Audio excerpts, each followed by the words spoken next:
મહત્વપૂર્ણ સમાચાર કરીશું તેના ઉપર નજર, જે સમાચાર હાલમાં સામે આવી રહ્યા છે।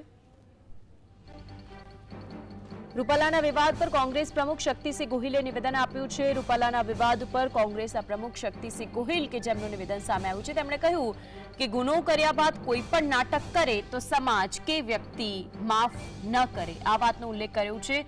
રૂપાલાએ ગોંડલમાં માફી માંગી તે યોગ્ય નથી। ગુનો કરીને પછી માફી માંગી લેવામાં આવે તે ખરેખર યોગ્ય નથી।